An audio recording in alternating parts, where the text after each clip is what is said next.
The International Council of the Auschwitz Museum earlier this month issued a statement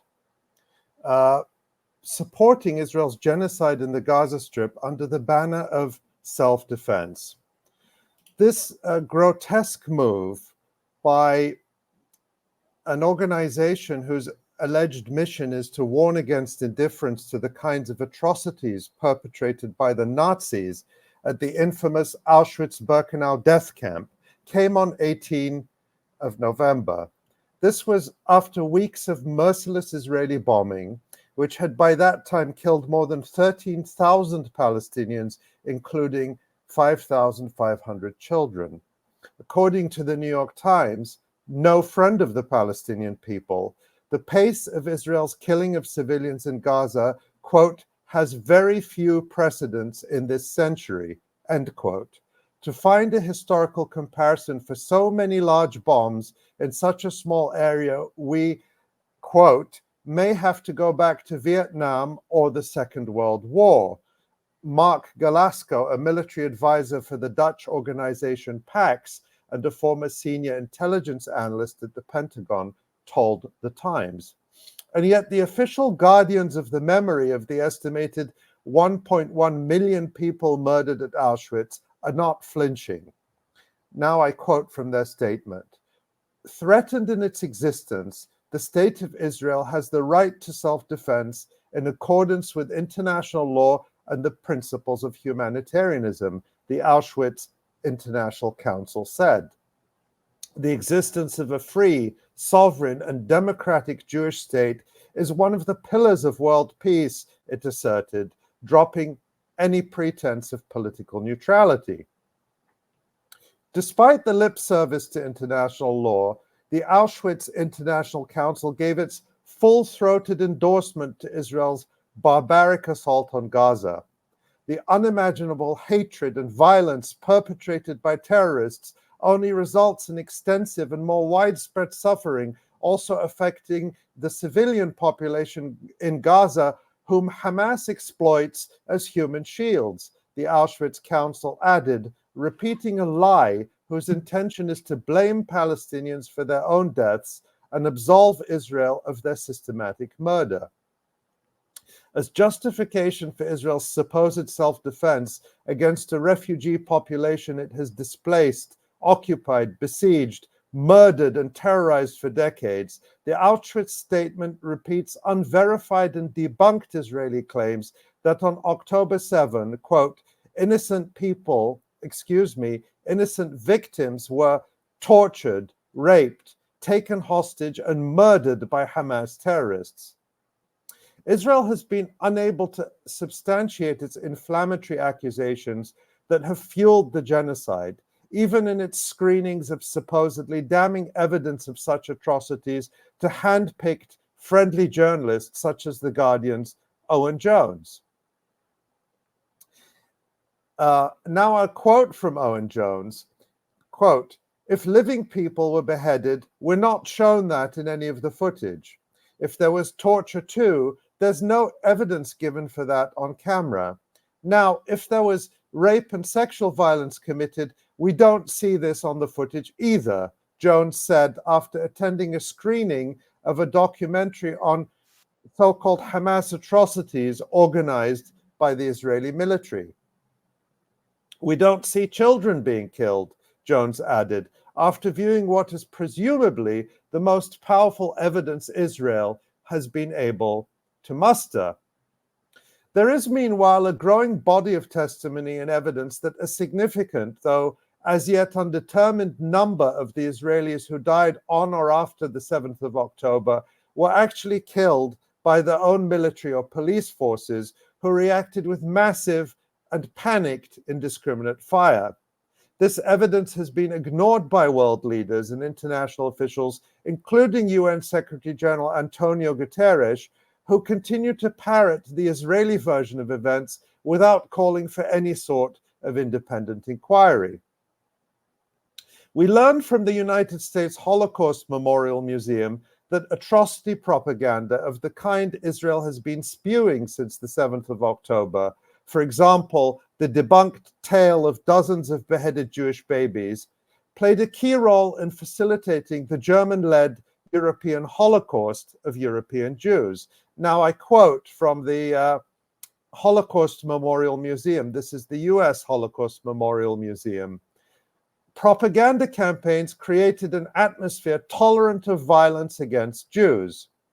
Propaganda also encouraged passivity and acceptance of the impending measures against Jews, as these appeared to depict the Nazi government as stepping in and restoring order. End quote. That is precisely what Israel's atrocity tales are designed to do, and it has worked effectively by lining up Western media and governments in support of Israel's genocidal war. The Auschwitz Council statement came just 2 days after 36 independent UN experts admonished world governments for the failure of the international system to mobilize to prevent genocide by Israel in Gaza. The UN experts expressed alarm over, quote, discernibly genocidal and dehumanizing rhetoric coming from senior Israeli government officials, as well as some professional groups and public figures, calling for the total destruction and erasure of Gaza, the need to finish them all, and force Palestinians from the West Bank and East Jerusalem into Jordan. End quote. The UN experts added that Israel, quote, has demonstrated it has the military capacity to implement such criminal intentions. 2 weeks earlier, a group of independent UN experts had also warned that, quote, the Palestinian people are at grave risk of genocide and that time is running out to prevent genocide and humanitarian catastrophe in Gaza, end quote. On 13 October, just days after the events Israel has used to justify its extermination campaign in Gaza, Raz Sigal, an Israeli professor of Holocaust and genocide studies at Stockton University, called Israel's assault a textbook case of genocide unfolding in front of our eyes. The same day, Palestinian human rights groups called on world governments to, quote, urgently intervene to protect the Palestinian people against genocide. They too cited the genocidal statements of Israeli leaders, including Defense Minister Yoav Gallant, who said on the 9th of October, quote, we are imposing a complete siege on Gaza, no electricity, no food, no water, no fuel, everything is closed. We are fighting human animals and we will act accordingly, end quote. And that is exactly what Israel did with the predictable and clearly intended genocidal results. Millions of civilians are being collectively punished in full view of the world. There can be no justification for using starvation as a weapon of war. UK-based charity Oxfam said in late October, starvation, of course, deliberately used, is a severe war crime. During the temporary truce of recent days, a UN official described seeing emaciated adults and children desperate for food and water. You can see the children are getting thinner and they haven't eaten for a while, UNICEF's James Elder told Al Jazeera. On Tuesday, the World Health Organization warned that more people would soon start dying in Gaza from disease than from bombardment. The European Union, which funds the Auschwitz Museum and Memorial, asserts that the purpose of Holocaust education is to promote respect for tolerance, democracy, and human rights. Holocaust education, quote, can point to the responsibility of those who closed their eyes to discrimination against minorities and those who turned their heads when atrocities were perpetrated, end quote, according to one European Parliament document. But if anything, Holocaust education seems to be having the opposite effect, providing justification for new atrocities against new victims. For years, Israel has been sending teenagers on junkets to Auschwitz, often just before they join the army. But these death camp visits were, according to one analysis published in Haaretz, the Israeli newspaper, in 2016, quote, creating a generation of xenophobes obsessed with the notion of Jewish might, but largely blind to the Holocaust's universal lessons." End quote. The main message I got from the trip was that it's important to serve in the army and defend the country. I just didn't connect to that. I thought it was propaganda, one Israeli officer told the newspaper. Undoubtedly, many of the Israeli personnel dropping bombs on hospitals and apartments in Gaza in recent weeks visited Auschwitz, where they heard the message, "Never again," and then went home more ready than ever to do it again, this time to Palestinians.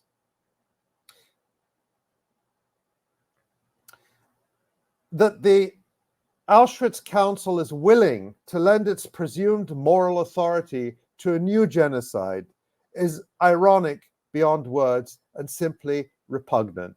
But it is not surprising. One of the council's members is Danny Dayan, the former Israeli consul general in New York, and the former leader of the council representing Israel's illegal Jewish settler colonies in the occupied West Bank. Dayan has stated openly that the true meaning of never again is that world leaders should provide unconditional support to Israel as it slaughters Palestinians. Another council member is Ronald Lauder, also a backer of the genocide in Gaza and a pro-Israel billionaire who uses his wealth to blackmail institutions that refuse to muzzle Palestinians and their supporters. For decades, Israel and its lobby have weaponized the memories of the Jews murdered by the German government and its European partners during World War II to justify their crimes against the Palestinian people. Having captured Auschwitz symbolically, if not militarily, Israel is now using it, just as it is using the schools and hospitals its army devastated and captured in Gaza as a base for its ongoing extermination of the Palestinian people. Thanks for watching this video. Please subscribe to our YouTube channel, hit like, leave a comment. These engagements help us with the YouTube algorithm and it helps us to get around Silicon Valley censorship as much as possible. It does make a difference. You can also support our journalism by going to electronicintifada.net and clicking on donate now. Thank you.